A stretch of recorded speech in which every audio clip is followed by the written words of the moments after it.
இருந்தாலும் இதில் எனக்கு என்னென்னா, இப்போ தமிழ்நாட்டில் நான் பலதரப்பட்ட கூட்டத்தில் பேசி சமீப காலத்தில் பேசியிருக்கிறேன். இந்த எல்கேஜி யூகேஜி படிக்கிற குழந்தைகள் முன்னாடி என்ன பேச சொல்லுவாங்க, எல்கேஜி யூகேஜி அந்த குழந்தைகள். அப்போ நான் எப்போ முடிக்கணுங்கிறது எனக்கு தெரியும். ஏன்னா அதுக்கு ஒரு அறிகுறி. அந்த குழந்தை என்ன பண்ணணும்னா, மொதல் வரிசையில் இருக்கிறது அப்படி தரையை கீறும். ஏச்சுன்னா அது போதும் அப்படின்னு அதுக்கு முடிச்சுக்கோன்னு அர்த்தம். அதை பார்த்து தான் நான் முடிச்சுக்கிறது வழக்கம். கொஞ்சம் பெரிய ஹைஸ்கூல்னால் யாராவது பசங்க 2-3 பேர் கொட்டாவி விடுவாங்க, அதை பார்த்து அதை முடிச்சுக்கிறது வழக்கம். கல்லூரின்னா விசில் அடிப்பாங்க யாராவது ஒருத்தர் 2 பேர். இப்படி எனக்கு பலதரப்பட்ட எப்போ முடிக்கணுங்கிறதுக்கு அப்படிலாம் அறிகுறி உண்டு. எனக்கு ரொம்ப பிடிச்சது என்னென்னா, இந்த முதியோர் இல்லங்கள் இருக்குது பாருங்கள். முதியோர் இல்லம், பென்ஷனர் அசோசியேஷன்லாம் இருக்குது தமிழ்நாட்டில். எல்லாம் 60-70 வயசுக்கு மேற்பட்டவர்கள். அவங்க கூட்டத்தில் பேசுகிறது தான் எனக்கு ரொம்ப பிடிக்கும். ஏன்னா நான் பாட்டுக்கு பேசிக்கிட்டே இருப்பேன், அவங்களும் அசையாமல் கேட்டுக்கிட்டு இருப்பாங்க. அதுக்கு என்ன காரணம்னா, காது கேட்காது. அது எனக்கு அப்புறம்தான் தெரியும். பேசி முடிச்சுட்டு இறங்கி போனால் அந்த மொதல் பெஞ்சில் உட்காந்துருக்கிற ஒரு நாற்காலில், என்ன சார் முடிச்சிட்டிங்க போல் இருக்கு அப்படிம்பார். எப்படி சார் கண்டுபிடிச்சிங்க? அதான் இறங்கி வந்தீங்கல்ல அப்படிம்பார். அதனால் அது மாதிரி கூட்டத்தில் ஒன்றும் எனக்கு வந்து சுத்தமாக யாரும் இருக்கக்கூடாது எதிரில். இல்லைன்னா அந்த முதியோர் இல்லம் மாதிரி அப்படி காது கேட்காதவங்களாம் உட்காந்துருக்கணும். இங்கே அப்படி இல்லை, எல்லாம் ரொம்ப விழிப்போடு இருக்கீங்க, காதை திறந்து வச்சுக்கிட்டு. அது மாதிரி என்ன போன்ற ஆட்களுக்கு கொஞ்சம் இது பேசுகிறதும் என்ன, சில பேருக்கு என்னென்னா பேச்சு மைக்கை பார்த்ததும் எனக்கு எப்போ நேரங்காலம் தெரியாது, முடிக்கிறதுக்கு தெரியாது. அப்படியும் உண்டு பேச்சாளர்கள் பல ரகம். நான் கூட இப்போ ஒரு ஏற்பாடு பண்ணியிருக்கிறேன். என்னுடைய நண்பர் சுபாஷ்னு ஒருத்தர் வந்திருக்கார். அவர்கிட்ட சொல்லியிருக்கேன், நான் எப்போ முடிக்கணும்னு தோணுதோ அப்போ லேசாக தலையை சொறி நான் முடிச்சுக்கிறேன். என்ன கடிகாரமும் கிடையாது, ஒன்றும் கிடையாது. நான் எப்போ ஆரம்பிக்கிறேன் எப்போ முடிக்கிறேன்னு தெரியாதுன்னு சொன்னேன்.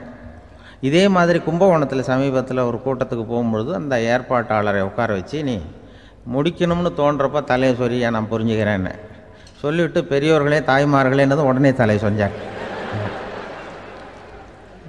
என்னையா அது உள்ளேன்னா, இல்லை இது தலை அரிக்குது அதனால் சொல்லிடுறேன், நீ வந்து அது வேறு மாதிரியாக சொல்லுவேன்னு சொன்னார். அப்படி ஒருத்தர் ஏற்பாடு பண்ணி உட்கார வச்சுருக்கேன் எதிரில். அவர் இன்னும் தலைக்கு கையை கொண்டு போகல, முதல் வரிசையில் உட்கார வச்சுருக்கிறேன். ஏன்னா இந்த பேசுகிறவங்களுக்கு அந்த கூட்டம் வந்து பார்த்துட்டா முடிக்கிறது எப்போ முடிக்கிறது என்ன எதுன்னு தெரியாது. அது பேச்சாளர், ஒரு பேச்சாளர் அவர் பாட்டு பேசிகிட்டே இருந்தாராம், ரொம்ப நேரம் பேசிகிட்டு இருந்திருக்கார். பேசிகிட்டு இருந்தால் ஒன்றும் புரியல, நேரங்காலம் தெரியல. அவருக்கே தோணி ஒரு கட்டத்தில் அந்த பேசுகிறவருக்கு, ஐயா மன்னிச்சுக்கோங்க, நான் வந்து ரொம்ப நேரம் பேசிட்டேன் போல் இருக்கு, எவ்வளோ நேரம் பேசினேன்னு எனக்கே ஞாபகம் இல்லை, இந்த கை கடிகாரத்தை கூட பார்க்க மறந்துட்டேன், என்னை மன்னிச்சுக்கோங்க அப்படின்னாராம். அப்போ கோபமாக ஒருத்தர் எழுந்திரிச்சு, ஏன்யா கடிகாரத்தை தான் மறந்தேன், பின்னாடி மாட்டிருக்கிற காலண்டரையாவது பார்க்கக்கூடாதா அப்படின்னாராம். அப்போ தான் தெரியுது அவன் வாரக்கணக்கில் பேசிக்கிட்டு இருந்திருக்கான். போன வெள்ளிக்கிழமை ஆரம்பித்து இந்த சனிக்கிழமை முடிக்கிறது மாதிரி அப்படி ஆகிடும். ஏன்னா கடிகாரமும் கிடையாது. அது மாதிரி வந்து பேசுகிற பேச்சு வந்து, ஆனால் பேசுனா வந்து என்ன சொல்லுவாங்கன்னா, எந்த பேச்சை கேட்டாலும் ஒரு தன்னம்பிக்கை வரணுமா கேட்குறவங்களுக்கு, அதுதான் நல்ல பேச்சு அப்படின்னு சொல்லுவாங்க. கேட்குறவங்களுக்கு ஒரு தன்னம்பிக்கை, வாழ்க்கையில் ஒரு பிடிப்பு வரணும், தன்னம்பிக்கை வரணும். அப்படிப்பட்ட எண்ணத்தில் தான் அவங்களெலாம் நல்ல கருத்துக்களை சொல்ல வந்திருக்கிறாங்க. அது என்னென்னா, ஒரு ஒரு ஒரு ஒரு இளைஞன் வந்து எங்கெங்கேயோ வேலை தேடி இருக்கான், வேலையே கிடைக்கல. உடனே ஒரு தண்டவாளத்தில் போய் தற்கொலை பண்ணிக்கணும்னு தண்டவாளத்தில் தலையை வச்சு படுத்துட்டானான். யாரும் வேலை கொடுக்கல, தண்டவாளத்தில் போய் தற்கொலை பண்ணிக்கிறது படுத்துருக்கான். அப்போது 2 பக்கமும் திரும்பி பார்க்குறான், ரயிலே வரல. என்ன தற்கொலை பண்ணால் கூட ரயில் வர மாட்டேங்குது அப்படின்னு சொல்லிட்டு பார்த்துருக்கான். யாரோ ஒருத்தர் பேசிகிட்டு இருக்கார், ஒரு திடலில் கூட்டம், பெரியவர் பேசிகிட்டு இருக்கார். நம்ம அந்த பெரியவர் போய் கொஞ்ச நேரம் அந்த கூட்டத்தையாவது கேட்டுட்டு வருவோம், ரயில் வர்ற பாட்டை காணும், அப்புறம் வந்து தலையை வச்சு படுத்துக்குவோம் அப்படி நேராக அந்த கூட்டத்துக்கு போனால் ஒரு திடலில் ஒரு பெரிய மனுஷன் பேசிகிட்டு இருக்கார். தன்னம்பிக்கை, வாழ்க்கையில் வந்து இளைஞர்கள் ரொம்ப தன்னம்பிக்கையோடு இருக்கணும் அப்படி இப்படின்னு பேசிகிட்டு இருக்கார். இவன் போய் உட்காந்து கேட்டான். இந்த இளைஞன் 1 மணி நேரம் கேட்டான். 2000 பேர் உட்காந்து கேட்டுக்கிட்டு இருந்தாங்க. உடனே கூட்டம் முடிஞ்சுது, கூட்டம்லாம் கலைஞ்சி போச்சு. அந்த பெரியவர் பேசிக்கிட்டு இருந்தார், அவரை போய் இவன் சந்தித்தான் இளைஞன். ஐயா, நான் வந்து தற்கொலை பண்ணிக்கணுங்கிற எண்ணத்தோடு வந்தேன், தண்டவாளத்தில் தலையை வச்சு படுத்தேன், ரயில் வரல, அந்த நேரம் உங்கள் பேச்சு குரல் தான் கேட்டுது, நான் வந்து உங்கள் பேச்சை கேட்டேன், 1 மணி நேரம் கேட்டேன், கேட்டு முடித்ததுக்கப்புறம் என்னுடைய எண்ணத்தை நான் மாற்றிக்கிட்டேன், நான் இனிமேல் தற்கொலை பண்ணிக்க மாட்டேன் அப்படின்னா. அவர் பேச்சாளருக்கு ரொம்ப பெருமை. இதுதான் ஒரு பேச்சுக்கு அடையாளம், இப்படி தான் இருக்கணும். சரி, அந்த முடிவுக்கு எப்படி நீ வந்தேன்னு கேட்டார். இப்போ உங்கள் பேச்சை இந்த கூட்டத்தில் எவ்வளோ பேர் கேட்டுக்கிட்டு இருந்தாங்க சார் அப்படின்னு கேட்டான். ஒரு 2000 பேர் இருக்கும்பா அப்படின்னார் அவர். அப்போ அந்த இளைஞன் சொன்னானா, ஒரு 2000 பேரை ஒரே நேரத்தில் சாகடிக்கிற நீ உயிரோடு இருக்கிறப்போ நான் எதுக்கு சார் சாகணும்? நான் இது வரைக்கும் யாருக்கும் எந்த கெடுதலும் பண்ணலை, நான் இனிமேல் சாக மாட்டேன் சார்ட்டு போயிட்டானா. அப்படி கேட்குறவங்களுக்கு ஒரு தன்னம்பிக்கை வரணும். அது எப்படியோ வந்தால் போகிறோம். இப்போ எங்கள் பேச்சை கேட்டுவிட்டோம், அந்த ரகத்தில் வந்தாலும் சரி தான். வாழ்க்கையில் ஒரு பிடிப்பு வரணும் அப்படிங்கிறது தான் ஒரு சிறந்த பேச்சுக்கு அடையாளம்னு சொல்லுவாங்க. அப்படி அது பண்ணுறது.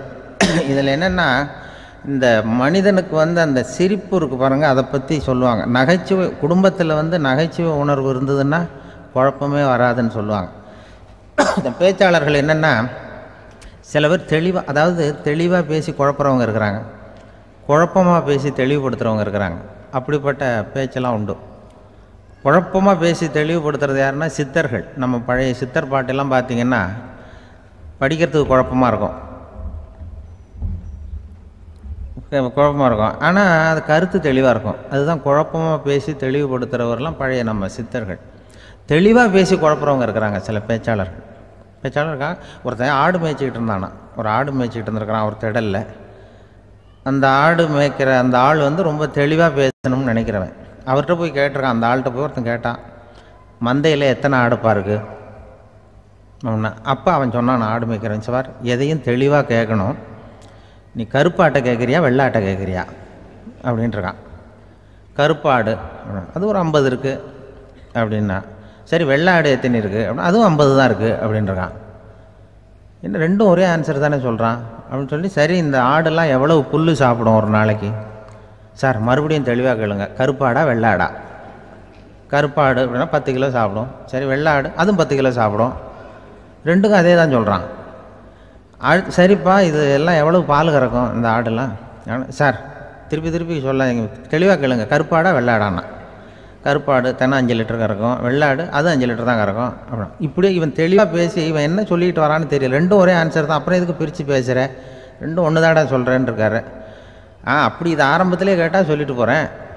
ஏன் அப்படி தெளிவாக பிரித்து கேட்குறேன்னா, அந்த கருப்பாடெல்லாம் எதிர்த்த வீட்டுக்காரனுக்கு சொந்தம் அப்படின்னா. சரி, வெள்ளாடு அதுவும் எதிர்த்த வீட்டுக்காரனுக்கு தான் சொந்தம் அப்படின்னா. இப்போ என்ன பேச, நான் தெளிவாக பேசி குழப்பிக்கிட்டு இருக்கான்னு அர்த்தம். இப்போ எதுக்கு இந்த அறிகுறியை சொல்கிறேன்னா, நான் பேசுகிறது கூட அப்படி தான் இருக்கும்.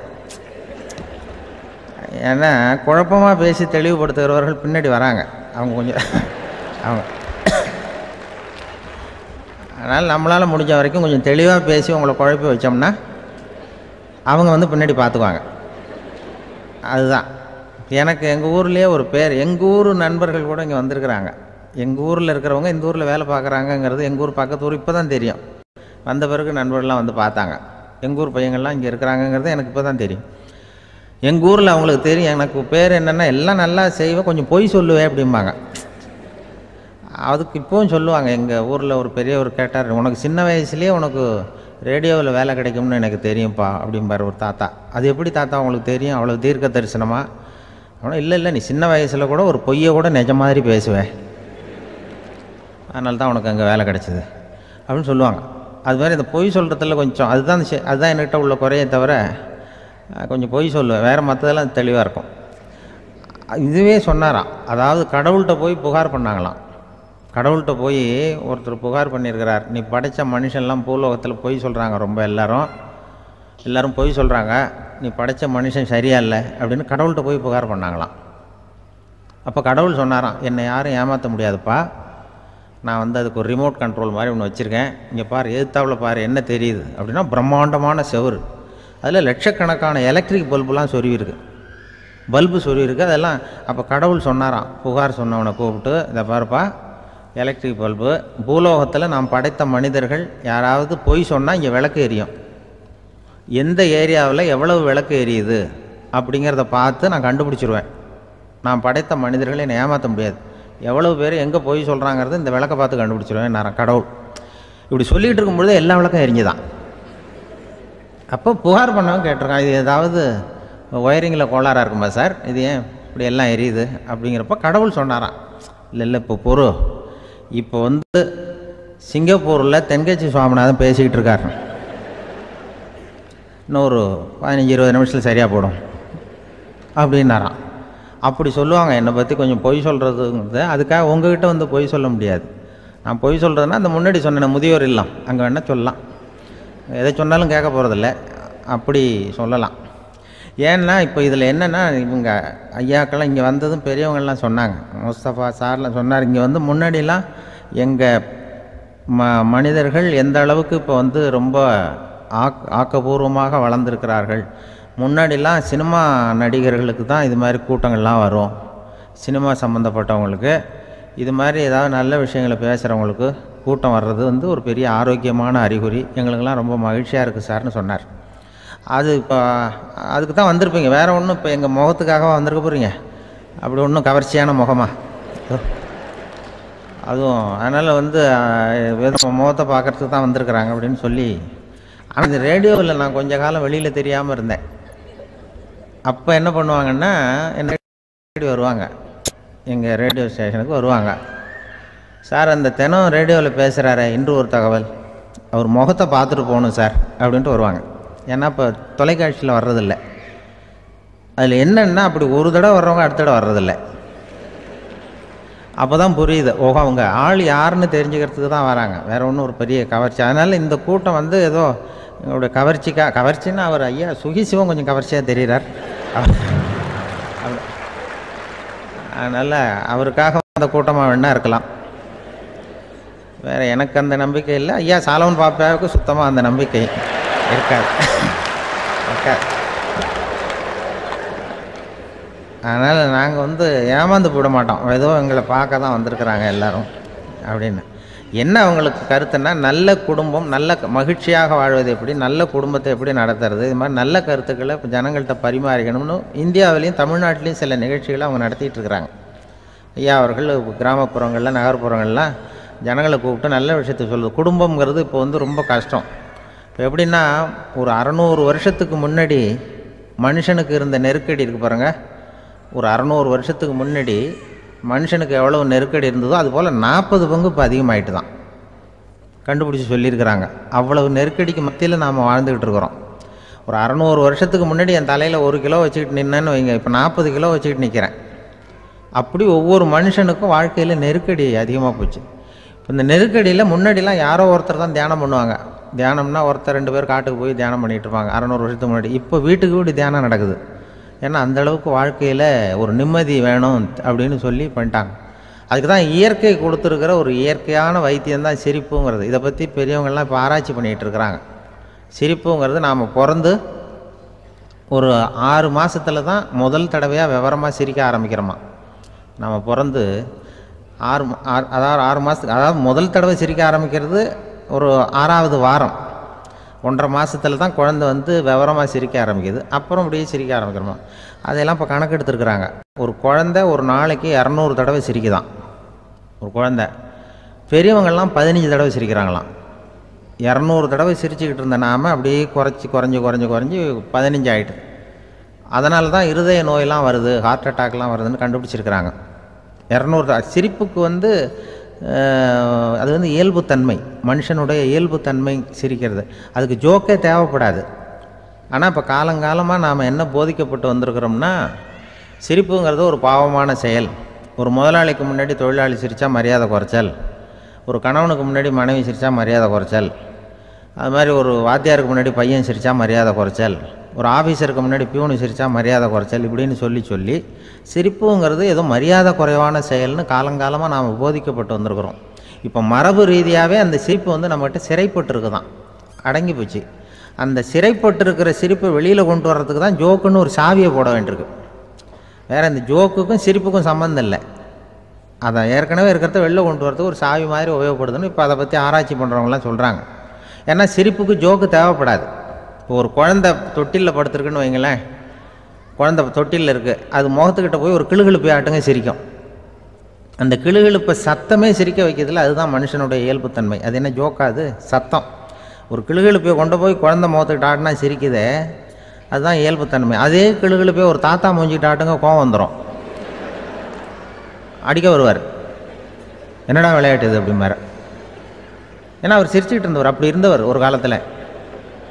ஒரு கிளுகிழுப்பைக்கு சிரித்தவர் ஒரு காலத்தில் இப்போ கோவப்படுறாருன்னா அந்த அளவுக்கு நம்ம மாறி போயிட்டே வந்துக்கிட்டு இருக்கிறோம். அதனால் அந்த இயல்புத்தன்மை மாறாமல் இருக்கணுங்கிறது ரொம்ப முக்கியம். அதுக்காக எல்லோரையும் குழந்தையாக்க முடியாது.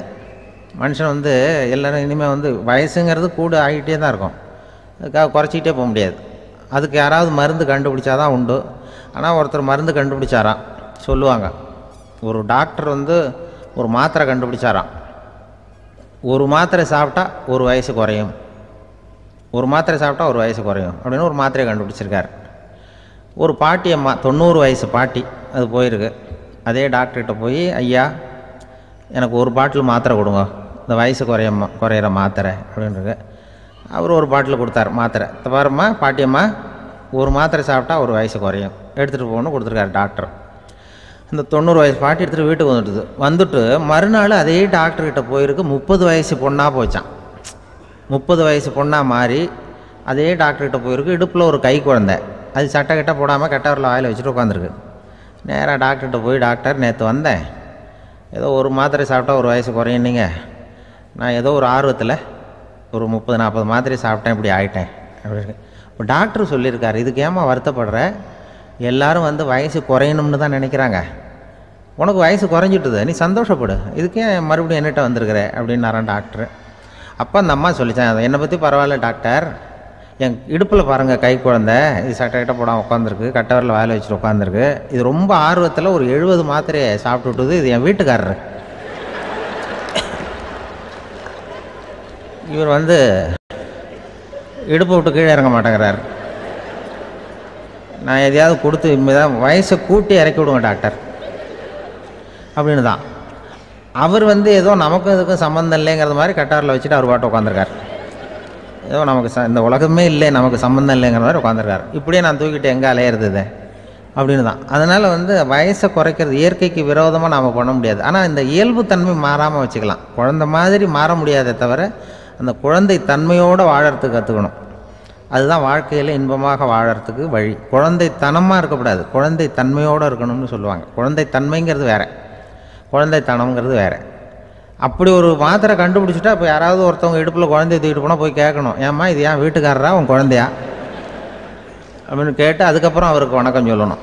இப்படிலாம் ஆகிடும் நிலைமை. இயற்கையை நம்ம மாற்ற முடியாது, அதுக்கு தகுந்தாப்புல தான் நாம் பண்ணணும். குழந்தை தன்மையோடு வாழறதுக்கு குடும்பத்தில் குழந்தை தன்மைங்கிறது எப்படின்னா, இப்போ ஒரு சில பேருக்கு அந்த குழந்தைத்தன்மை உண்டு. ஒரு வீட்டில் ஒரு புள்ள படுத்துருக்கு, அம்மா எழுப்புறாங்க, காலேஜுக்கு நேரமாச்சு எழுந்திருப்பா, காலேஜுக்கு நேரமாச்சு எழுந்திருப்பா அப்படின்ட்டு. அந்த அம்மா அந்த புள்ள சொல்லியிருக்கு, ஐயோ எனக்கு காலேஜுக்கு போகிறதுக்கே பிடிக்கலம்மா, என்னை தொந்தரவு பண்ணாத, காலேஜுக்கு போகிறதுக்கு எனக்கு பிடிக்கல அப்படின்னு தான். அப்போ அந்த அம்மா சொல்லியிருக்கு, ஏன் உனக்கு காலேஜுக்கு போகிறதுக்கு பிடிக்கல, கல்லூரிக்கு போகிறதுக்கு, அதுக்கு 2 காரணம் சொல்லு அப்படின்னு இருக்கா. அப்போ அந்த புள்ள சொல்லிச்சான், ஏன் பிடிக்கலன்னா, கல்லூரியில் இருக்கிற வாத்தியாருக்கும் என்னை பிடிக்க மாட்டேங்குது, ஆசிரியர்களுக்கும்.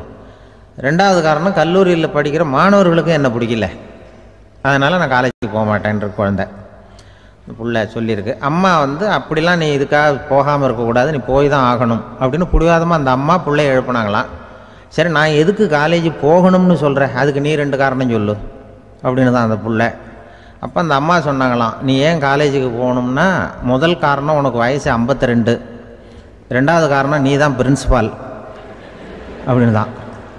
என்ன இருந்தாலும் அவங்க அம்மாவுக்கு அது புள்ள தானே, அதுதான் குழந்தைத்தன்மைங்கிறது. 52 வயசுலேயும் குழந்தைத்தன்மையோடு இருக்கார் பாருங்கள், அதுதான் அந்த குழந்தைத்தன்மையோடு வாழறது தான் வெற்றிக்கு வழின்னு சொல்லுவாங்க. கணவன் இன்றைக்கி நேற்று என்னன்னு யோசிச்சுக்கிட்டு இருக்கிறப்போ உங்கள் ஊர் தொலைக்காட்சியிலேயே ஒரு நிகழ்ச்சி நடந்தது. அதாவது இந்த உறவுகளை பற்றி ஒரு பேட்டி எடுத்திருந்தாங்க. ஒரு அம்மா சொல்லுது, அதாவது கணவன் மனைவியாக இருந்துட்டு அப்புறம் விவாகரத்து வாங்கிக்கிட்டு அதுக்கப்புறம் அந்த அம்மா பேசுகிறத நேற்று தொலைக்காட்சியில் போட்டாங்க. அது என்ன சொல்லுதுன்னா, நாங்கள் கணவனும் மனைவியாக இருக்கிறப்போ எங்களுக்குள்ளே சண்டை வந்துக்கிட்டு இருந்தது, இப்போ விவாகரத்து வாங்கிட்டு இப்போ நண்பர்களாக இருக்கிறோம், இப்போ சண்டையே வர்றதில்லை எங்களுக்குள்ளே அப்படி பாருங்கள். கணவன் மனைவியாக இருந்தப்போ சண்டை வந்து தான், விவாகரத்து வாங்கினது மறுபடியும் நாங்கள் நல்லபடியாக தான் இருக்கிறோம், ஒன்றும் எங்களுக்கு சண்டை வரல, அப்படி இருக்குது இப்போ காலம் போய்கிட்டு இருக்கு. நேற்று அப்படி ஒரு இது என் கூட வேலை பார்க்குறப்போ ஒரு அம்மா இருந்தாங்க. அவங்க எப்போதும் அவங்க வீட்டுக்காரர் படத்தையே வச்சுருப்பாங்க கையில், பத்திரமா வச்சுருப்பாங்க. அவ்வளவு மரியாதை மதிப்புன்னு சொல்லி நாங்கள்லாம் அவங்கள பெருசாக நினைப்போம். இது எதுக்குமா அவங்க வீட்டுக்காரர் படத்தை பத்திரமா இல்லை கையிலேயே வச்சுருக்கீங்களே, ஆஃபீஸுக்கெல்லாம் எடுத்துகிட்டு வந்து வச்சு அடிக்கடி எடுத்து பார்த்துக்குவாங்க.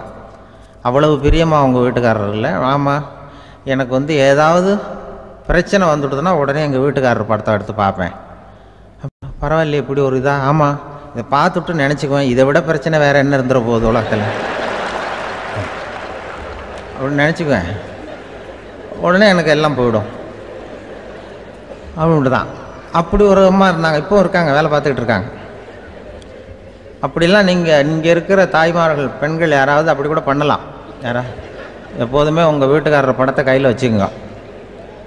அது ஒரு யோசனை, குடும்பம் குதூகலமாக இருக்கிறதுக்கு அது ஒரு யோசனை.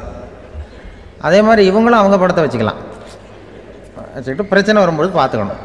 இதை விட நமக்கு என்ன வந்துட போகுது பெருசா அப்படி தான் இருக்கணும். குடும்பம் வந்து நல்லபடியாக இருக்கணும்னா அதுக்கு இப்போ சொல்லுவாங்க, கடவுளே வந்து ஒரு வீட்டு கணவன் வீட்டு தலைவர் கனவுல வந்தாராம். கடவுள் வந்து இது மாதிரி உன்னை விட்டுட்டு உங்கள் குடும்பத்தை உன்னையெல்லாம் விட்டுட்டு போக போகிறேன்னா, அதனால் ஏதாவது வரம் வேணும்னா கேட்டு போய் வாங்கிக்கோ அப்படின்னு கடவுள் சொன்னாராம் அந்த குடும்ப தலைவர்கிட்ட.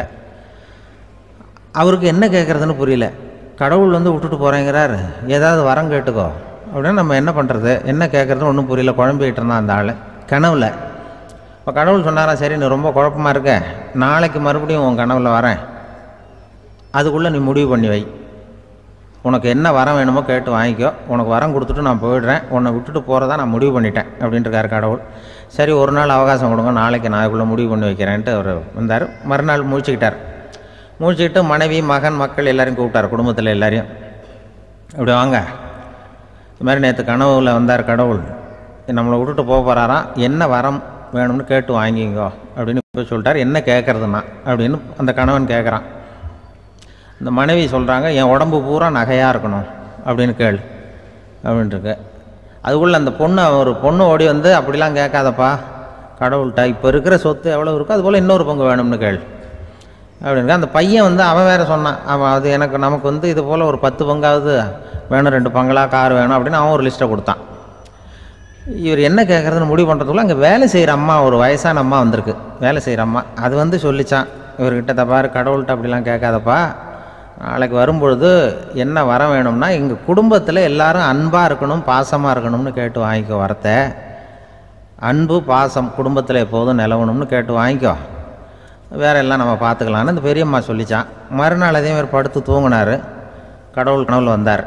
வந்து கேட்கும்பொழுது இவர் சொன்னாராம், ஐயா எனக்கு வந்து எங்கள் குடும்பத்தில் நாங்கள் கணவன் மனைவி புள்ள குட்டி எல்லாம் பாசமாக இருக்கணும் அன்பாக இருக்கணும், இதுதான் எங்களுக்கு வர வேணும் அப்படின்னு கேட்டாராம். இவர் கேட்டதும் கடவுள் வந்து தலையை சொரிய ஆரம்பிச்சிட்டாராம். ஏன் என்ன யோசிக்கிறீங்கன்னு கேட்டிருக்காரு. நீங்கள் அன்பாக பிரியமாக இருந்தீங்கன்னா அப்புறம் ஏன் நான் உங்களை விட்டுட்டு போக போகிறேன், நான் ஏற்கனவே இல்லைங்கிறதுனால தான் உங்களை விட்டு போகலாம்னு முடிவு பண்ணியிருந்தேன். இப்போ நீங்கள் ஏற்கனவே பாசமாக இருந்தீங்கன்னா நான் இனிமேல் போக மாட்டேன், அதனால் ஏன் முடிவும் மாற்றிக்க வேண்டியதுதான், உங்கள் கூட தான் இருக்க போகிறேன்னாராம். இப்படி ஒரு கதை சொல்லுவாங்க. அதனால் ஒரு குடும்பத்தில் அந்தந்த உறவு முறைகள் சரியாக இருக்கிற வரைக்கும் எல்லாம் நல்லாயிருக்கும். அங்கே தான் அங்கே இறைவன் வாழும் இல்லம்ங்கிறாங்களே, அதுதான் அது. அதில் அந்த குடும்ப தலைவருங்கிறவர் கணவன் அப்படிங்கிறதுனால அவருக்கு தான் பொறுப்பு. அவருக்கு நிறைய சகிப்புத்தன்மை வேணும், கோபம் வரக்கூடாது, யார் என்ன சொன்னாலும் போகணும். சில கணவன்மார்கள் வந்து எது சொன்னாலும் மனைவி வந்து தட்டுறதில்லை, அங்கே போனால் போவாங்க, எதுக்கு போக சொல்கிறேன்னு கேட்குறதில்ல, போகிறது, இங்கே வான்னா வர்றது. திருவள்ளூர் மனைவி இருந்தாருன்னு சொல்கிறாங்கல்ல, அது மாதிரி. அது எப்படின்னா ஒருத்தர் சொன்னார், அது அப்படி இல்லை, அதுக்கு ஒரு கதை சொன்னார். ஹிட்லர் வந்து வந்தாராம் ஒரு தடவை, ஒரு பெரிய கப்பல் மேலே, கப்பலுடைய மேல் தளத்தில் ஹிட்லர் வந்துக்கிட்டு இருக்கார். ஒரு இங்கிலீஷ் கேப்டன் எதிரில் நிற்கிறான். அவனுக்கு பெரிய ஆச்சரியம், இந்த ஆள் எப்படி இப்படி ஒரு தனி மனிதனாக இருந்துக்கிட்டு உலகத்தையே இப்படி இந்த பாடுபடுத்துகிறார் அப்படின்னு சொல்லி, உன்னுடைய வெற்றிக்கு என்ன காரணம்னு கேட்டாராம் அந்த இங்கிலீஷ் கேப்டன். இப்போ ஹிட்லர் சொன்னாராம், என்னுடைய வெற்றிக்கு காரணம் என்கிட்ட வேலை செய்கிற ஊழியர்கள், நான் கிழிச்ச கோட்டை தாண்ட மாட்டாங்க, நான் என்ன சொல்கிறேனோ அதை உடனே செய்வாங்க, ஏன் எதுக்குன்னு எதிர்த்து பேச மாட்டாங்க, அதுதான் என்னுடைய வெற்றிக்கு காரணம் அப்படின்னு சொல்லி அதை நிரூபித்து காட்டுறேன் பார் அப்படின்னு சொல்லி கையை தட்டினாராம் ஹிட்லர். உடனே ஒரு சிப்பாய் அங்கேருந்து வந்து லெஃப்ட் ரைட் போட்டு வந்து சல்யூட் பண்ணி நின்னான். உடனே ஹிட்லர் சொன்னாரான், நீ அப்படியே இந்த கப்பல் மேல் தளத்துலேருந்து அப்படி கடலில் விழுந்து செத்து போடா அப்படின்னு பொத்துன்னு குதிச்சுட்டான். எதுக்கு சொல்கிறேன் என்ன இதில், உடனே குதிச்சு செத்து போட்டான். இவருக்கு பெரிய ஆச்சரியம் கேப்டனுக்கு. ஹிட்லர் சொன்னார், இதுதான் என்னுடைய வெற்றி காரணம், தப்பார் இன்னொருத்தனை கூப்பிட்றேன் அப்படின்னு தட்டினா இந்த பக்கத்துலேருந்து ஒருத்தன் வந்தான், லெஃப்ட் ரைட் வந்து நின்னா, நீ இப்படி குதிச்சு செத்து போடா அப்படின்னு பொத்தனை குதிச்சிட்டான். எதுக்கு போக சொல்கிறீங்கன்னு ஒன்றுமே கேட்கல, குதினா உடனே குதிச்சிட்டான். அப்போ ஹிட்லர் சொன்னார், இதே மாதிரி என்னுடைய ஒவ்வொரு ஊழியர்களும் இருக்கிறாங்க, நானும் ஊழியர்களை இழக்கிறதுக்கு தயாராக இல்லை, தப்பார் தயாராக இருப்பேன் எப்போவும், தப்பார் இன்னொருத்தரம் தட்டுறேன்னு இன்னொருத்தர் வந்தார். எதிர்த்தாவில் இருந்து ஒருத்தன் லெஃப்ட் ரைட் சல்யூட் அடித்தான். நீயும் குதிச்சு செத்து போடான்ருக்கார் ஹிட்லர். இவனால் பொறுக்க முடியல, இந்த இங்கிலீஷ் கேப்டன் அனாவசியமாக ஒவ்வொருத்தனாக குதிச்சுட்றானேன்னு சொல்லி ஓடி போய் அவனை குதிச்சிட்டான். குதிக்கிறதுக்கு முன்னாடி பிடிச்சி தனியாக எடுத்துகிட்டு போட்டான். தனியாக எடுத்துகிட்டு போய் அந்த சிப்பாய்கிட்ட கேட்டாரான் அந்த இங்கிலீஷ் கேப்டன், ஏன்ப்பா அந்த ஆள் குதிக்க சொல்கிறான்னா நீ ஏன் எதுக்குன்னு கேட்குறது இல்லையா, உடனே குதித்து செத்து போகிறீங்களே, இதெல்லாம் என்ன அநியாயம் அப்படின்ட்டுருக்கான் அந்த இங்கிலீஷ் கேப்டன் கையை பிடிச்சிக்கிட்டு. உடனே அந்த சிப்பாய்க்கு கோவம் வந்துட்டு தான், உடையா கையை, இவன்ட்ட வேலை பார்க்குறத விட உழுந்து செத்து போகலான்னு நான் குதிக்கிறான், என்ன அனாவசியமாக எதுக்கே இருக்க சொல்கிறேன் அப்படின்னு சொல்லி குதிச்சுட்டானா. அதனால் இந்த உடனே சொல்கிறத செய்கிறாங்க பாருங்கள், அவங்கள நம்பக்கூடாது. கணவன்மார்களுக்கு ஒரு எச்சரிக்கை, சொல்கிறத உடனே செஞ்சுருவாங்க மனைவி, நீ அங்கே போனால் போங்க வரணும் அது ஹிட்லர் மாதிரி நினைக்கிறாங்கன்னு அர்த்தம். இதுகிட்ட பேசிக்கிட்டு இருக்கிறத விட சொல்கிறத செஞ்சுட்டு போடுவோமே, அப்படி சமாளிக்கிற கணவன்மார்கள் உண்டு. குடும்பத்தில் அப்படிலாம் இருந்து சமாளிக்கிறாங்க. குடும்பத்தில் ஒருத்தர் அனுசரிப்பு தன்மைங்கிறது ரொம்ப அவசியம். கணவன் மனைவின்னா அனுசரித்து போகணும்னு சொல்லுவாங்க. அதாவது ஒரு கணவன் அதுக்காக தான் அந்த காலத்துலலாம் ஒரு வீட்டுக்கு மாப்பிள்ளை தேடுறதுங்கிறது ஒரு பெரிய குடும்பத்தை நிர்வகிக்கிற அளவுக்கு ஒரு கணவனாக வரக்கூடிய எப்படி இருக்கணும் அப்படின்னா, அந்த காலத்தில் புலி வேட்டைக்கு போகணும். ஒரு பொண்ணுக்கு மாப்பிள்ளை தேடுறதுன்னா நம்ம தமிழ் பழக்கம் என்னென்னா, காட்டுக்கு போய் ஒரு புலியை வேட்டையாடிட்டு வரணும், அந்த புலி பல்லு அல்லது நகத்தை கொண்டுட்டு வரணும் அந்த இளைஞன், அதை வீட்டில் கொடுப்பான், அதை தான் கட்டி அதை இதாக கட்டுவாங்க, மாலையாக போடுவாங்க, தாலியாக கட்டுவாங்க. அதாவது வீரம் இருக்கா பையனுக்குன்னு பார்ப்பாங்க. ஒரு பொண்ணு வேணும்னா நீ முதல்ல வீட்டுக்கு பொண்ணு கேட்க போகக்கூடாது, காட்டுக்கு போகணும், போய் புளியை கொண்டு வா, அதுக்கப்புறம் தான் உனக்கு பொண்ணு அப்படின்னு சொல்லுவாங்க. இப்போவெல்லாம் ஏன் போகிறது இல்லைன்னா, இப்போலாம் ஒருத்தனை காட்டுக்கு போய் புலிப்பல் கொண்டு வான்னா புலி தான் மாப்பிள்ளையாக வரும். அதனால தான் இப்போ போகிறதில்ல யாரும் காட்டுக்கு. அப்போ பெண்களும் ரொம்ப வீரமாக இருந்தாங்க. பெண்கள் மூலம் அந்த காலத்தில் எப்படின்னா, முறத்தாலேயே புலியை துரத்துவாங்களாம். நம்ம பழைய பாட்டிலெல்லாம் பார்த்துருப்பீங்க, முறத்தால் புலியை விரட்டினாங்கன்னு வரும் பழைய பாட்டு. அந்த அளவுக்கு பெண்களுக்கு வீரம். இப்போ கல்யாணம் ஆகி இந்த காலத்தில் ஒரு கணவனை விரட்டிட்டு வந்தாங்களாம் முறத்தை எடுத்துக்கிட்டு. ஒரு மனைவி அவன் பயந்துட்டு வெளில ஓடி வரான், பின்னாடி முறத்தை எடுத்துகிட்டு அந்த அம்மா ஓடி வருது. இவனை தனியாக பிடிச்சி கொண்டு போய், என்னப்பா இந்த மனைவிட்டு இப்படி பயந்து ஓடி வரையே, முறத்தால் துரத்துறா இப்படி வரையே அப்படின்னு தான் அவன் அப்படியே தடுமாறிக்கிட்டு, அதெல்லாம் ஒன்றும் இல்லை, அவன் என்னை புலியாக நினைக்கிறா அப்படின்னு ஒரு பெருமையாக சொல்லிட்டானான். அந்த காலத்தில் புலியை தான் முறத்தால் விரட்டினாங்க, இப்போ புருஷனை விரட்டுறாங்க அப்படின்னு சொல்லி. அப்படி அந்த காலத்தில் கணவனுக்கு ஒரு குடும்பத்தை நிர்வகிக்கிற திறமை இருக்கா, உடல் வலிமை தான் முக்கியம். இப்போ கூட மதுரை பக்கத்தில் ஐயாவுக்கு தெரியும், அந்த இளவட்டக்கல்லுன்னு ஒரு ஊர் எல்லையில் கிடக்கும். ஊர் எல்லையில் ஒரு பெரிய கல் கிடக்கும். அந்த ஊருக்கு பொண்ணு கேட்க போகிறவங்க அந்த கல்லை தலைக்கு மேலே தூக்கி காட்டணும், அப்படியே தூக்கி தலைக்கு மேலே வசதி கீழே போடணும். அந்த வலு இருந்தால் தான் நீங்கள் அந்த ஊருக்குள்ளேயே போகலாம், பொண்ணு கேட்குறதுக்கு போகலாம், இல்லைன்னா நீ திரும்பி போக வேண்டியதான். அந்த வலிமை இருக்கா மாப்பிள்ளைன்னு பார்க்குறாங்க, இளவட்டக்கல்லுன்னு பேர். அப்போ என்ன பண்ணாங்கன்னா, ஒரு 1000 வருஷத்துக்கு முன்னாடி அந்த கல்லை தலைக்கு மேலே தூக்கி கீழே போடுவாங்களாம். ஒரு 500 வருஷத்துக்கு முன்னாடி அப்படி கொஞ்சம் தூரம் இடுப்பு அளவுக்கு தூக்கி கீழே போட்டுக்கிட்டு இருந்துருக்குறாங்க. அதுக்கப்புறம் ஒரு 100 வருஷத்துக்கு முன்னாடியெல்லாம் அப்படி முழங்கால அளவுக்கு அப்படி தூக்கி போட்டால் போகிறோம்னு வச்சுருந்தாங்களாம். இப்போ நான் அந்த ஊருக்கு என் கூட பழனிசாமின்னு ஒருத்தர் இருக்கார், அவர் போய் உனக்கு எப்படிப்பா இந்த ஊரில் கல்யாணம் ஆச்சு அப்படின்னா, இப்போலாம் நாங்கள் தொட்டு கும்பிட்டா போகிறோம், அதை அசைக்கிறது கூட இல்லை. அப்படி ஆகிட்டுது. ஒரு குடும்பத்தை கணவனாக வரப்போகிறவனுக்கான தகுதி அந்த காலத்தில் அப்படி இருந்து தான். அப்படி கணவன் தேர்ந்தெடுக்கிறது, குடும்ப தலைவனை தேர்ந்தெடுக்கிறது ஒரு பெரிய காரியம். ஒரு பெரிய செல்வந்தர் போட்டி வச்சாராம், ஒரு நீச்சல் குளம், அதில் யார் வேணாலும் குதித்து அந்த பக்கம் போய் கரையேறலாம். அந்த நீச்சல் குளத்தில் விஷப்பாம்புலாம் கிடக்கு. யார் துணிஞ்சி அந்த விஷப்பாம்பு இருக்கிற குளத்தில் குதித்து அந்த பக்கம் போய் கரையேறானோ அவனுக்கு ஒரு 100 ஏக்கர் நிலம் கொடுப்பேன், அது வேண்டான்னா ஒரு 1000 ஆடு கொடுப்பேன், அதுவும் வேண்டான்னா என் பொண்ணை கொடுப்பேன் அப்படின்னு போட்டி வச்சார். அதான் மாப்பிள்ளையை தேர்ந்தெடுக்கிறதுக்கு அவர் ஒரு வழி, நீச்சல் குளத்தில் குதிச்சு கரையேறணும். இப்போ அந்த ஊரில் இருக்கிற இளைஞர்கள்லாம் பார்க்குறாங்க அந்த குளத்தில் குதிக்கணும்னு. ஆனால் குளத்தில் வெறும் விஷப்பாம்புலாம் கிடக்கு, இது என்ன பண்ணுறதுன்னு பார்த்தா யாருமே குதிக்கிறதுக்கு தைரியம் வரல. திடீர்னு ஒருத்தன் துணிஞ்சு குதித்தான். படபடன்னு அடிச்சுட்டு போய் அந்த பக்கம் கரையேறிட்டான். கரையேறின உடனே பரவாயில்லையே ஒரு ஆள் வந்துட்டான்னு சொல்லி அவனை அந்த இளைஞனை போய் பிடிச்சிட்டு வந்தாங்க. அந்த பெரியவர் கேட்டார், ஏப்பா இவ்வளவு பெரிய விஷப்பாம்பெல்லாம் கிடக்கிற நீச்சல் குளத்தில் நீ துணிஞ்சு குதித்து கரையேறி இருக்கிற, உனக்கு என்ன 1000 ஏக்கர் நிலம் கொடுத்துறவா, 100 ஏக்கர் நிலம் கொடுக்கவா சொல்கிறப்படி அப்படின்னா வேண்டாம் சார்ன்றான். ஓஹோ அப்படின்னா ஒரு 1000 ஆடு வேணுமா உனக்கு அப்படின்னா அதுவும் வேண்டாம் சார். ஓ அப்படின்னா என் பொண்ணு வேணுமா அப்படின்னா அதுவும் வேண்டாம் சாருங்கிறான். அப்புறம் எதுக்குடா குதிச்சுன்ட்டு என்ன உனக்கு என்ன தான் வேணும் அப்படின்னு கேட்டிருக்கார். என்னை எவன் பிடிச்சி தள்ளி விட்டவன்னு தெரியணும் அப்படின்றான். அதுக்காக அவன் பார்த்துருக்கான். அப்படி இருந்தால் தான் துணிச்சல் வரும் இந்த காலத்தில். எதுக்கு இவ்வளவு சங்கடம்லாம் வச்சாங்கன்னா, ஒரு குடும்பத்துக்கு தலைவராக வர வேண்டிய ஒரு ஆள், கணவனாக இருக்க வேண்டியவனுக்கு துணிச்சல் இருக்கா, தைரியம் இருக்கா அப்படிங்கிறது பார்க்குறதுக்காக இப்படிப்பட்ட தேர்வு முறைகள்லாம் வச்சுருந்தாங்க அந்த காலத்துலலாம். இப்போலாம் கல்யாணம் பண்ணுறது ஆளுக்கு நேரில் பார்க்காமலே கூட கல்யாணம் நடக்குது இன்டர்நெட்டில். இப்போ சர்டிஃபிகேட் கேட்குறாங்க, நோய் நொடி இல்லாமல் இருக்காரா பார், காட்டுக்கெலாம் போக வேண்டாம், நேராக ஆஸ்பத்திரிக்கு போய் ஒரு சர்டிஃபிகேட் வாங்கிட்டு வா, உனக்கு ஒன்றும் வியாதி இல்லைன்னு ப்ரூவ் பண்ணு, அதுக்கப்புறம் பார்த்துக்கலாம், மற்றதை பேசுவோம் அப்படின்னு சொல்லி அப்படி இருக்குது நிலைமை. அதனால் குடும்பத்தில் அந்த கணவனாக இருக்கிற வேண்டியவனுக்கு பொறுப்பு அதிகம். ஏன்னா எல்லாத்தையும் அனுசரித்து போக வேண்டியதாக வந்தான். அப்படி தான் இருக்குது. அந்த கணவன் மனைவிக்குள்ளே விட்டு கொடுக்கறது அதெல்லாம் பற்றி நிறைய எல்லாரும் ஏற்கனவே நம்ம புலவர்கள்லாம் பாடியிருக்காங்க. எல்லோரும் சொல்லுவாங்க, ஒரு கணவன் ஒரு குழந்தை பிறந்து தான் ஒரு வீட்டில், அந்த குழந்தைக்கு என்ன பேர் வைக்கிறதுங்கிறது ஒரு தகராறு. இந்த குழந்தைக்கு என்ன பேர் வைக்கிறதுங்கிறதுல தகராறு வந்துடுது. யார்? கணவனுக்கும் மனைவிக்கும். அவன் என்ன சொல்கிறான், எங்கள் அப்பா பேரை தான் வைக்கணுங்கிறான் அவன்.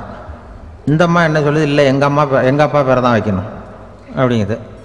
காலையிலேருந்து சண்டை, தகராறு.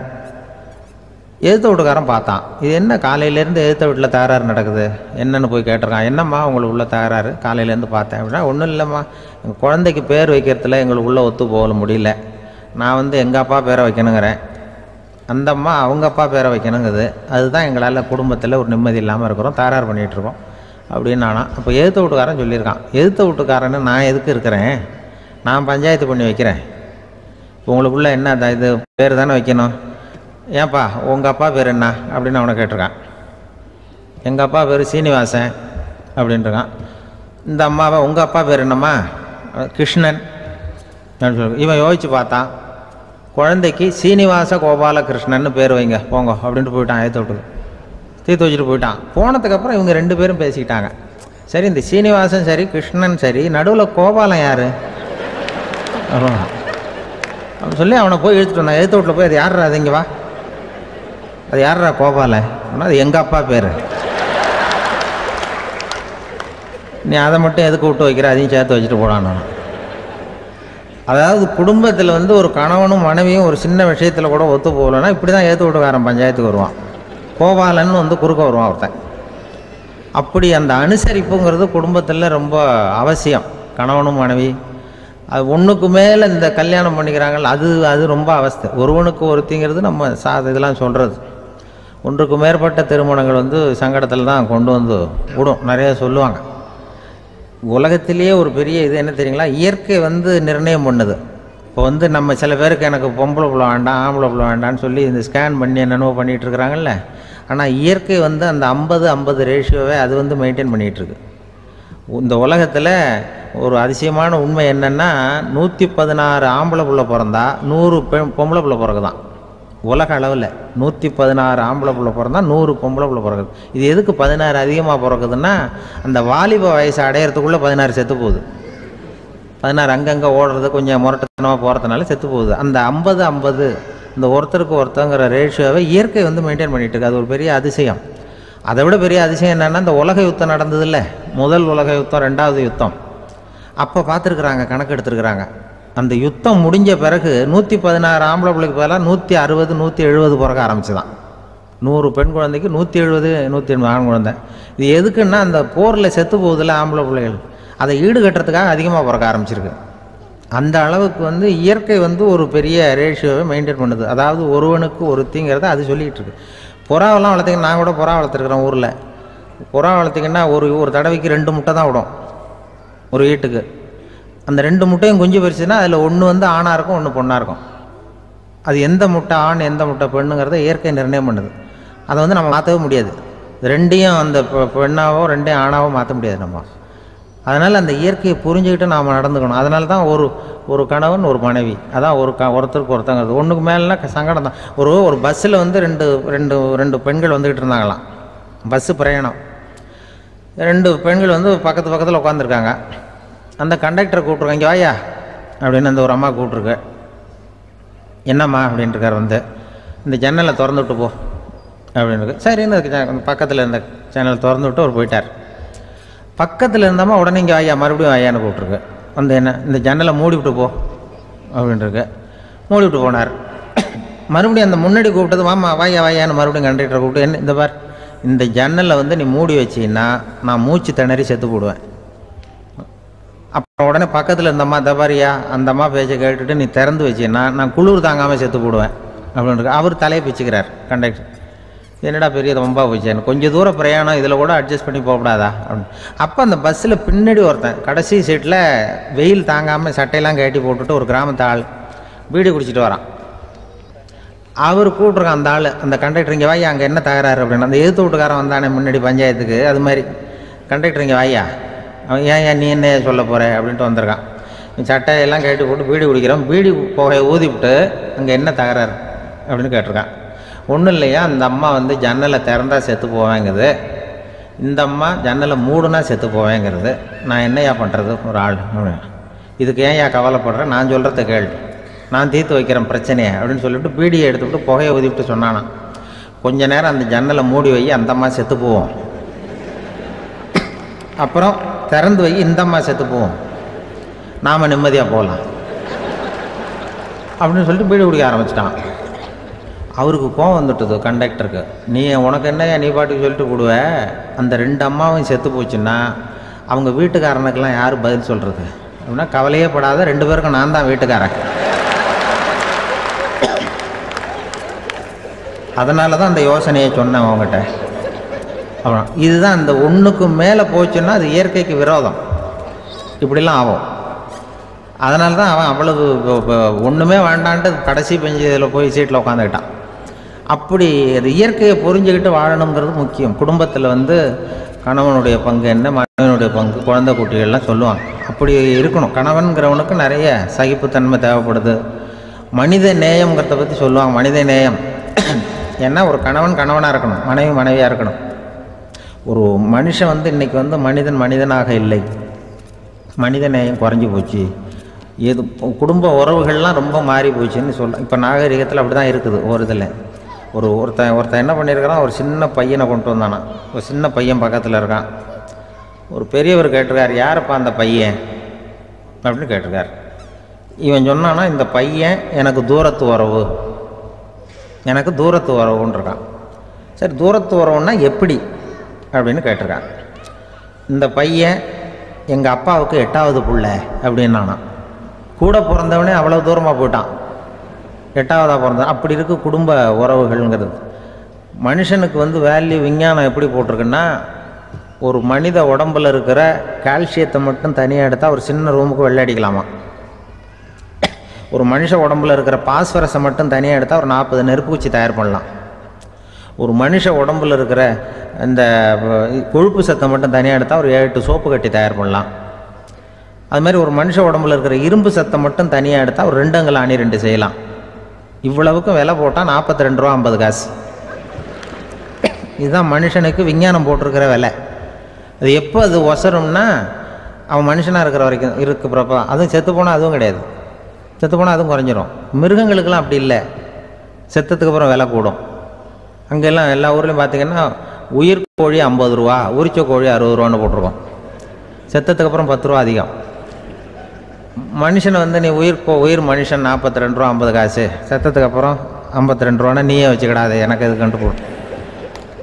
அவன் வந்து எப்போ அவனுக்கு வேல்யூ கூடும்னா, மனிதனாக வாழும்பொழுது தான் வேல்யூ கூடும்.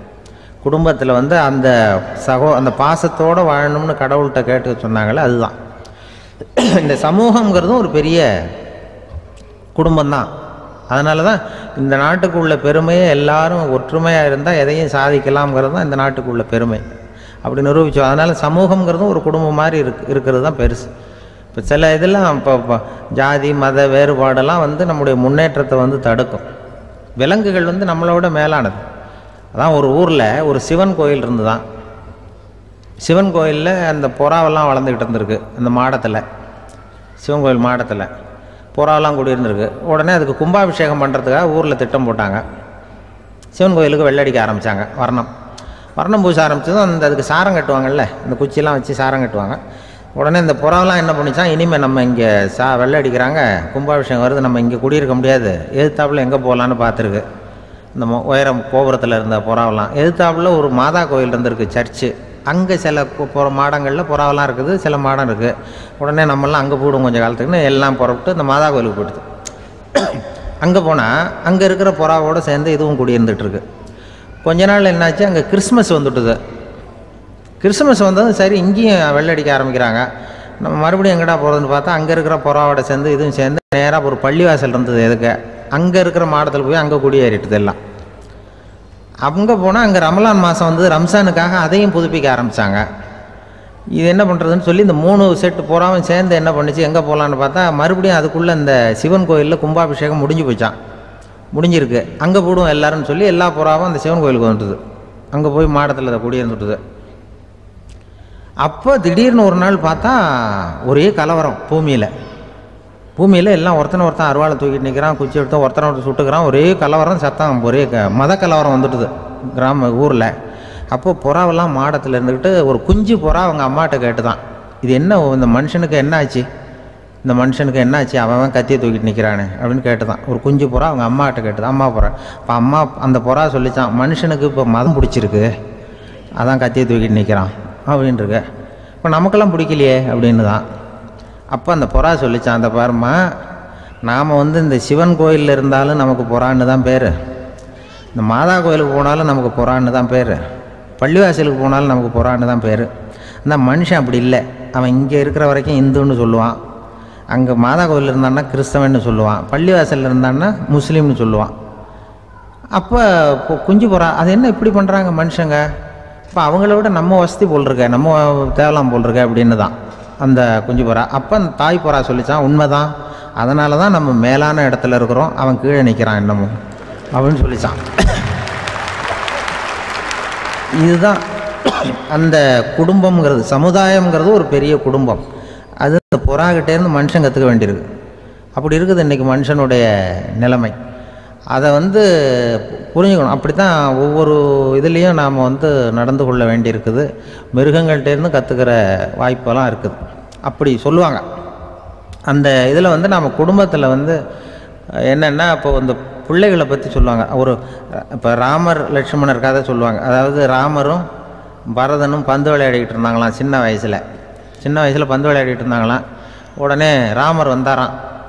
வந்து அவங்க அம்மா கோசலை மடியில் சோர்ந்து போய் உட்காந்தாராம். சந்தோஷமாக வந்து உட்காந்துருக்கார். அப்போ அந்த கோசலை அம்மா கேட்டாங்களாம், ஏன்ப்பா அப்படி இவ்வளவு சந்தோஷமாக இருக்கே, என்ன காரணம் அப்படின்னு கேட்டிருக்கார். அப்படின்னு அந்த அம்மா கேட்டிருக்கு. ராமன் சொன்னான்னா, இது என் தம்பியோடு நான் பந்து விளையாண்டுட்டு இருந்தேன், பரதன், அவன் வந்து ஜெயிச்சுட்டான், நான் தோத்துட்டேன், என்னை வந்து அவன் ஜெயிச்சுட்டான், அவனுடைய வெற்றி வந்து எனக்கு சந்தோஷமாக இருக்குது, தம்பியோட வெற்றி, அதனால் நான் சந்தோஷமாக இருக்கேன்னு சொல்லியிருக்கு. அந்த அம்மாவுக்கு ரொம்ப சந்தோஷம், தம்பி ஜெயிக்கிறாங்கிறத பற்றி அண்ணன் வந்து சந்தோஷப்படுறானே அப்படின்னு. கொஞ்ச நேரத்தில் பரதன் வந்திருக்கான். அவன் சோர்ந்து போய் கலங்கி போய் வந்து அதே அம்மா மடியில் உட்காந்துருக்கான். நீ ஏன்ப்பா, நீ தான் ஜெயிச்சுட்டியாமே, நீ என்னத்துக்கு வருத்தப்பட்டுக்கிட்டு வர அப்படின்னு கேட்டிருக்க அந்த அம்மா. அப்போ பரதன் சொன்னானா, நான் ஜெயிக்கணுங்கிறதுக்காக அண்ணன் விட்டு கொடுத்தாரு, தோத்துட்டாரு, அதனால் எனக்கு வருத்தமாக இருக்குது, உண்மையில் அவர் தான் ஜெயிச்சிருக்க வேண்டியது, எனக்காக விட்டு கொடுத்தாரு, அதனால் நான் வருத்தப்படுறேன்னா. அப்போ அந்த அம்மா சொல்லித்தான், இப்படி தான் தம்பியினுடைய வெற்றி அண்ணனை சந்தோஷப்படுத்துது, அண்ணனுடைய தோல்வி வந்து தம்பியை வருத்தப்பட வைக்குது, இப்படி தான் இருக்கணும் அண்ணன் தம்பின்னா, அப்படி தான் குடும்பத்தில் இருக்கணும்னு சொல்லி அந்த அம்மா சொன்னதாக சொல்லுவாங்க ராமாயணம். அதே போல் இப்போ இதில் வரும், நபிகள் நாயகத்தினுடைய பேரர்கள் பாத்திமாவனுடைய பிள்ளைகள் 2 பேர், ஹசன் ஹுசைன் 2 பேர் நபிகள் நாயகத்தினுடைய பேரன்மார்கள். அன்னை பாத்திமாவனுடைய குழந்தைகள். ஹசனும் ஹுசைனும் பேசிக்கிறதே இல்லையா கொஞ்ச நாள். இந்த அம்மாவுக்கு அதை பார்க்குறாங்க, ஏதோ அண்ணன் தம்பிக்குள்ளே ஏதோ தகராறு போல் இருக்கு, ஏன் பேசிக்க மாட்டேங்கிறாங்க அப்படின்னு சொல்லி அந்த பிள்ளைகளை கூப்பிட்டு வச்சு அந்த அம்மா புத்தி சொல்லிச்சான். இதை பாருப்பா, நீ வந்து அண்ணன் தம்பிக்குள்ளே இது மாதிரி இருக்கக்கூடாது, உங்கள் பாட்டனார் ஒரு புத்திமதி சொல்லியிருக்காரு, உனக்கு தெரியுமா? ஒரு முஸ்லீம் இன்னொரு முஸ்லீமோடு 3 நாட்களுக்கு மேல் பேசாமல் இருந்தால் அது அவனை கொலை செய்வதற்கு ஒப்பாகும் அப்படின்னு நபிகள் நாயகம் சொல்லியிருக்கார், தெரியுமா உனக்குன்னு அந்த அம்மா சொல்லிச்சான்.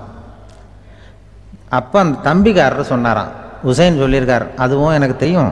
அதே தாத்தா பாட்டனார் என்ன சொல்லியிருக்காருன்னா, அந்த 2 பேரில் யார் முதல்ல சலாம் சொல்கிறாங்களோ, யார் முதல்ல முன்னாடி பேசுகிறாங்களோ அவங்களுக்கு சொர்க்கம் கிடைக்கும், இறைவனுடைய ஆசி கிடைக்கும்னு சொல்லியிருக்கிறார். அந்த ஆசி அண்ணனுக்கு கிடைக்கட்டுமேங்கிறதுக்காக நான் பேசாமல் இருக்கிறேன் அப்படின்னா. அந்த ராமனும் பரதனும் எப்படி இருந்தாங்களோ அப்படி தான் ஹசனும் ஹுசைனும் இருந்திருக்கிறார்கள். அந்த பாசம்தான் குடும்பத்தில் வேணும். குடும்பத்தில் அண்ணன் தம்பி எப்படி நடந்துக்கணும், அம்மா பிள்ளை எப்படி நடக்கணும் அப்படிங்கிறது தான். ஏன்னா தாய் அம்மாவுக்கு எப்போதுமே பிள்ளைங்கள் அம்மா பக்கம்தான் இருக்கும். அம்மா பிள்ளைங்க தான் அதிகம். இதில் ஒரு பெரிய நீதிபதி இருந்தார் சென்னையில், உண்மையாக நடந்தது. சென்னையில் ரொம்ப காலத்துக்கு முன்னாடி காந்தி இருந்த காலத்தில் சென்னையில் ஒரு நீதிபதி, அவர் ஒரு நாள் கோர்ட்லாம் விட்டு ரொம்ப கஷ்டப்பட்டு ராத்திரி சும்மா போய் உடனே வீட்டுக்கு வரல. கோர்ட்டினுடைய நடவடிக்கை முடிஞ்சு வீட்டுக்கு வராமல் போய் எங்கெங்கேயோ போய் சுற்றிவிட்டு அந்த நண்பர்களோடு அப்படி உல்லாசமாக அப்படி கொண்டாடிவிட்டு நடு ராத்திரிக்கு வந்திருக்கிறாரு வீட்டுக்கு 1 மணிக்கு. அப்போ அந்த வயசான அம்மா வாசல்லையே காத்துக்கிட்டு இருக்கு. புள்ள போச்சு நீதிபதி இன்னும் வந்து சேரலேன்னு வாசல்லே நின்றுட்டு இருந்துதான். அப்போ அது வந்த உடனே பலார்னு அரைஞ்சி விட்டாங்களாம் அந்த அம்மா. ஏன்டா அவ்வளோ தூரம் எங்கே போனேன், என்ன தான் நீதிபதியாக இருந்தாலும் அவங்களுக்கு புள்ள தானே, பலார்னு அரைஞ்சி விட்டாங்க. உடனே அவர் கலங்கி போய் அழுதாராம். மறுநாள் கேட்டிருக்காங்க அந்த பக்கத்தில் இருந்தவங்க, ஏன் நீ பெரிய நீதிபதி, பெரிய பதவியில் இருக்க, அதனால் உன்னை உங்கள் அம்மா அடிச்சிட்டாங்கன்னு அழுதியா அப்படின்னு கேட்டாங்களாம். அப்போ அவர் சொன்னாராம் நீதிபதி, இல்லை நான் இது மாதிரி எங்கள் அம்மாக்கிட்ட அடிக்கடி அடி வாங்குவேன், எப்போதும் அவங்க அடிக்கிற அடி பலமாக விழும், இப்போ அவங்க அடித்தது எனக்கு வலிக்கவே இல்லை, அந்த அளவுக்கு அவங்களுக்கு வயசாகிட்டுதே, பலம் குறைஞ்சிட்டுதேன்னு நினச்சி அழுதேன் அப்படின்னுக்காரான். அதுதான் புள்ள அம்மா பேரில் உள்ள பாசங்கிறது. இதே போல் நான் சொன்னது மாதிரி முன்னாடி இவர் ஒரு இறைநேச செல்வர் ஒருத்தர் இருந்தார். ஒரு அம்மா எனக்கு அப்பா தண்ணி கொடுப்பா அப்படின்ட்டு படுக்கையில் இருந்த அம்மா. இவர் ஏதோ படிச்சுக்கிட்டு இருந்தவர், ஒரு சின்ன இளைஞர், உடனே ஓடி போய் ஒரு குவளையில் தண்ணி எடுத்துகிட்டு போய் அம்மாவுக்கு முன்னாடி நிற்கிறார். முன்ன அந்த அம்மா அதுக்குள்ளே தூங்கி போச்சு. இவர் அந்த தண்ணியை வச்சுக்கிட்டு அவர் பாட்டு நிற்கிறார். விடிஞ்சு போச்சு. விடிகிற சமயத்தில் அந்த அம்மா முடிச்சு பார்க்குது, பையன் தண்ணியோட கையில் வச்சுட்டு நிற்கிறார். ஏம்மா என்னப்பா நீ ராத்திரி பூரா தண்ணியோடு நின்றுட்டு இருக்கிறியா எனக்கா அப்படின்னு. அப்பா அவர் சொன்னாராம், ஆமாம்மா ராத்திரி தண்ணி தாகமாக இருக்குன்னு கேட்டீங்க, உடனே தண்ணி கொண்டு வந்துட்டேன். ஓடி வந்து பார்க்கும்பொழுது நீங்கள் தூங்கிக்கிட்டு இருந்தீங்க. தூங்கிட்டு இருக்கும்பொழுது உங்களை எழுப்ப வேண்டாம், தூக்கத்தை கெடுக்க வேண்டாம்னு நான் நினச்சேன், அதனால் எழுப்பலை. தூக்கம் முழிக்கிற சமயத்தில் உடனே தாகமாக இருக்கும், தண்ணி குடிக்கணும்னு ஆசைப்படுவீங்க, அதனால் தண்ணியை பக்கத்துலேயே வச்சுக்கிட்டு நிற்கிறேன் அப்படின்னு அந்த இளைஞர் சொன்னாராம். அப்படியே கட்டி பிடிச்சிட்டு நீ பிற்காலத்தில் பெரிய அறிஞராக வருவேன்னு சொல்லி அந்த அம்மா வரணும்னு சொல்லி இறைவனை வேண்டாங்களாம். அவர் தான் இஸ்லாமிய மார்க்கத்தில், தீன் மார்க்கத்தில் பெரிய ஆளானது. அதாவது ஷர்புதீன் யாஹ்யான்னு ஒருத்தர், அவர் பெரிய இஸ்லாமிய பேரறிஞராக வந்தார். இப்படி அம்மா பேரில் பாசமாக உள்ளவங்கள்லாம் இருந்தாங்க நிறையா. அப்படி அந்த குடும்பத்தில் அந்த பாசம் நேசம் எவ்வளவு இருக்கோ அவ்வளவுக்கு அவர்கள் உயர்வார்கள்ங்கிறது தான் நம்முடைய பெரிய இதெல்லாம் பெரியவங்கள்லாம் சொல்லியிருக்கிறது அதுதான். அதனால தான் அந்த கணவனுடைய பங்கு என்ன, மனைவியினுடைய பங்கு என்ன, பிள்ளைகளுடைய பங்கு என்னங்கிறத பற்றி ரொம்ப விவரமாக சொல்கிறதுக்காக தான் அதை பற்றி நாம் சிந்திக்க வேண்டிய நேரம் இதுங்கிறனால தான். கணவனுக்கு இது வந்துடக்கூடாது, அதாவது கோபம் வரக்கூடாது, நிதானம் வேணும் அப்படின்லாம் சொல்லுவாங்க. நிதானம், கணவன் கோபப்படக்கூடாதுமா. அதுக்கு நாங்கள் மனுஷனுக்கு சினம் தவிர்த்தல்னு பயிற்சியெல்லாம் கொடுக்குறாங்க. இப்போது மனுஷன் கோபப்படாமல் இருக்கணும், போகணும் வரணும், அதுக்கு சொல்லுவோம் நாங்கள். சும்மா கதை ரூபமாக சொல்கிறது. அங்கே வேதாத்திரி மகரிஷின்னு இருக்கார், அவர் இதில் சினம் தவிர்த்தல்னு பயிற்சியை கொடுப்பாங்க. குடும்ப தலைவர்கள் பெரியவங்கள்லாம் அந்த பயிற்சியை எடுத்துக்கணும். என்ன கூப்பிட்டாங்க ஒரு தரம், சினம் தவிர்த்தல்னு ஒரு பயிற்சி கொடுக்குறோம், அதில் நீ பேசுன்னாங்க. நான் சொன்னேன், நான் பயிற்சிக்கு வேணா வரேன், என்னை பேச வேண்டாம் சார், நான் பயிற்சி கற்றுக்கிறேன்னு. இல்லை நீ அதெல்லாம் பயிற்சி நாங்கள் கொடுக்குறோம், நீ உனக்கு என்ன தெரியுமோ சொல்லு, மனுஷன் கோவப்படாமல் இருக்கணும், அதுக்கு ஏதாவது வழி சொல்லிட்டு போ அப்படின்னு கூப்பிட்டாங்க. சரின்ட்டு போனேன். அங்கே போய் நான் சொன்னேன், இது மாதிரி எனக்கு தெரிஞ்சது ஒரு கதை மாதிரி சொன்னேன். மீனம்பாக்கம் ஏர்போர்ட், அங்கே ஜப்பானுக்கு போக வேண்டிய ஒரு பிரயாணி லக்கேஜோடு நிற்கிறார் நிறையா. இதை வாங்கி பிளேனில் ஏற்றக்கூடிய ஒரு தொழிலாளி அவர்கிட்ட அவர் சண்டை போடுறார், அடிக்க போகிறார், திட்டுறாரு, கண்ணாமண்ணு திட்டுறார். அவர் இதை ஒருத்தர் பார்த்துக்கிட்டே இருக்கார். அந்த சினம் தவிர்த்தல் பயிற்சி கொடுக்குற பேராசிரியர் ஒருத்தர் பார்த்துக்கிட்டே இருக்கார். இது எப்படி இவன் இந்த ஆள் அவ்வளவு கோபமாக அடிக்க போகிறான், திட்டுறான் அந்த பெரிய மனுஷன். இவர் பதிலுக்கு அவர் திட்டவே இல்லையே. அந்த தொழிலாளி சிரிச்சுக்கிட்டே சரி சார் சரி சார் அப்படின்னுட்டே இருக்கான். இவர் லக்கேஜை வாங்கி பிளேனில் ஏற்றுற தொழிலாளி இவன் கண்ணாவுன்னு அடிக்க போகிறான், திட்டுறான், முகம் செவந்து போச்சு. இவருக்கு என்ன ஆச்சரியம்னா, இந்த ஆள் இவ்வளவு கோவப்படுறான், அதை வாங்கி அந்த தொழிலாளி கொஞ்சம் கூட முகத்தில் கோபமே படலையே, சிரித்த முகத்தோடு இருக்கானே, இவன் நமக்கு பயிற்சி வகுப்பு எடுக்கலாம் போல இருக்க அப்படின்னு இவர் நினச்சிட்டார். ரொம்ப நேரம் அவர் கத்திக்கிட்டு இருந்தார். சரி சார் சரி சார்ன்ட்டு அதை வாங்கிட்டு அவர் போயிட்டார். போனதுக்கப்புறம் இந்த ஆள் அப்புறம் பிளேன் வந்தது, ஏறி அவர் போயிட்டார், ஜப்பானுக்கு போயிட்டார். அதுக்கப்புறம் இந்த சினம் தவிர்த்தல் பேராசிரியர் ஓடி போய் அந்த தொழிலாளியை பிடிச்சி கொண்டு வந்தார். இந்த பாருப்பா, நான் காலையிலேருந்து பார்த்துக்கிட்டு இருக்கேன், அந்த ஆள் உன்னை அடிக்க வந்தான், திட்ட வந்தான், இவ்வளவு கோவப்படுறான், உனக்கு பதிலுக்கு நீ கோவமே படலையே, உனக்கு கோவமே வராதா, அது எப்படி நீ சினம் தவிர்க்கிறது, எப்படி உனக்கு கோவமே வரலையா அப்படின்னு கேட்டிருக்கார். அப்போ அந்த தொழிலாளி சொன்னாராம், அப்படி இல்லை சார், மனுஷன்னு பிறந்தால் கோவம் படாமல் இருக்க முடியாது, எல்லாருக்கும் கோவம் வரும், அது அவங்கவுங்க வழியில் டீல் பண்ணுவாங்க, நான் அதை என் வழியில் டீல் பண்ணேன், அவ்வளோதான். அப்போ அவர் திட்டும் பொழுது உனக்கு கோபம் வந்தது தானே? வந்தது சார். இப்போ அது எப்படி டீல் பண்ணேன்னு கேட்டிருக்காரு. அப்போ இவன் சொன்னான், ஒன்றும் இல்லை சார், அந்த பிரயாணி இப்போ ஜப்பானுக்கு போயிட்டுருக்கார், அவர் லக்கேஜெலாம் அமெரிக்கா போயிட்டுருக்கு.